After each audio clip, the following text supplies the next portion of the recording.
बिस्मिल्लाहिर्रहमानिर्रहीम। अस्सलाम वालेकुम। मेरी आप सभी से इल्तिजा है कि एक मरतबा दरूद इब्राहिमी पढ़ लीजिएगा। बिस्मिल्लाहिर्रहमानिर्रहीम। अल्लाहुम्मा सल्ली अला मुहम्मदिन व अला आलि मुहम्मदिन कमा सल्लैता अला इब्राहीम व अला आलि इब्राहीम इन्नका हमीदुम मजीद। अल्लाहुम्मा बारिक अला मुहम्मदिन व अला आलि मुहम्मदिन कमा बारकता अला इब्राहीम व अला आलि इब्राहीम इन्नका हमीदुम मजीद। बिस्मिल्लाहिर्रहमानिर्रहीम। उस दिन तमन्ना करेंगे वो जिन्होंने कुफ्र किया और रसूल सल्लल्लाहु अलैहि वसल्लम की नाफरमानी की, काश उन्हें मिट्टी में दबा कर ज़मीन बराबर कर दी जाए और कोई बात अल्लाह से ना छुपा सकेंगे।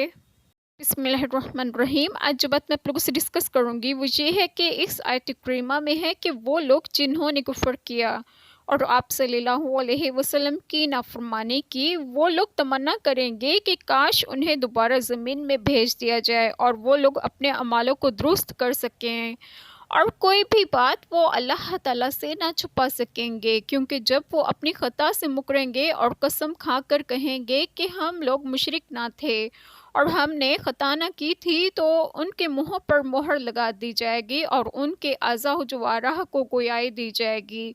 वो उनके ख़िलाफ़ शहादत देंगे और उस दिन अल्लाह ताला से वो कुछ भी ना छुपा सकेंगे। अल्लाह ताला हम सब के तमाम गुनाहों को माफ़ फरमाएँ और हमें इस राह मुस्तकीम की राह पर गामज़न करें और आप सबको आपके घरों में खुश खुरम रखें और वो सेहत तंदुरुस्तगी भी दें। आमीन। जज़ाकल्लाह खैर।